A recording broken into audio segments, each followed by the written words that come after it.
നമസ്കാരം. ഇന്ന് രാവിലത്തെ ചായക്കുള്ള കടല കുഴക്കട്ട ഉണ്ടാക്കാം. അതിനുവേണ്ടി കുറച്ച് കടല ഒരു പാത്രത്തിൽ വെള്ളത്തിൽ കുതിർക്കാൻ വെച്ച്, ഇത് പുട്ടുപൊടിയാണ്, കുഴച്ച് ചെറിയ ഉരുളകളാക്കി ഇഡ്ഡലിപ്പാത്രത്തിൽ അടുപ്പത്ത് വെച്ച് കടല വേവിച്ച് ഉപ്പും പച്ചമുളകും ഇട്ട് വേവിച്ചതാണ്.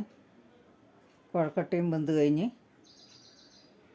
ഇനി 2 പിടി തേങ്ങ മിക്സിൻ്റെ ജാറിലിട്ട് 1/2 ടീസ്പൂൺ മഞ്ഞൾപ്പൊടി, 1 ടീസ്പൂൺ മുളക് പൊടിയും, 1/2 ടീസ്പൂൺ മല്ലിപ്പൊടി, 1 ടീസ്പൂൺ പെരിഞ്ജീരകം വറുത്തതും ഇട്ട് കുറച്ച് വെള്ളം ഒഴിച്ച് നന്നായി അരച്ചെടുത്ത്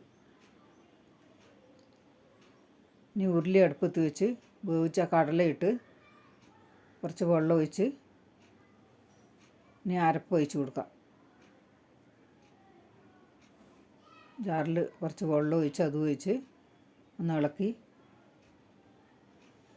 കുറച്ച് ഉപ്പിൻ്റെ കുറവുണ്ട്, ഉപ്പ് ചേർത്ത് നന്നായി ഒന്ന് മിക്സ് ചെയ്ത് തിളച്ച് വന്നപ്പോൾ കുഴക്കട്ട ഇട്ട് ഒന്ന് ഇളക്കി നന്നായി തിളച്ചാൽ മതി. ഒന്ന് മിക്സ് ചെയ്ത് ഇപ്പം തിളച്ച് വന്നപ്പോൾ മാറ്റി അടുപ്പത്ത് കടായി വെച്ച് ഒരു വലിയ സ്പൂണിന് വെളിച്ചെണ്ണ ഒഴിച്ച് 1 ടീസ്പൂൺ കടുക് ഇട്ട് കടുക് പൊട്ടി വരുമ്പോൾ കുറച്ച് തേങ്ങാക്കൊത്തിട്ട് കൊടുത്ത് ഒരു സവോള ചെറുതായി അരിഞ്ഞതും ചേർത്ത്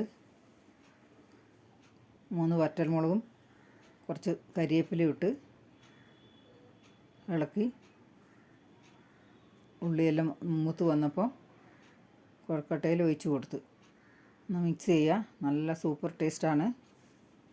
ഇതുപോലെ ഉണ്ടാക്കാത്തവർ ഉണ്ടാക്കി നോക്ക്. ഇഷ്ടപ്പെട്ടാൽ ലൈക്ക്, ഷെയർ, കമൻറ്റ്സ്, സബ്സ്ക്രൈബ് ചെയ്യണേ.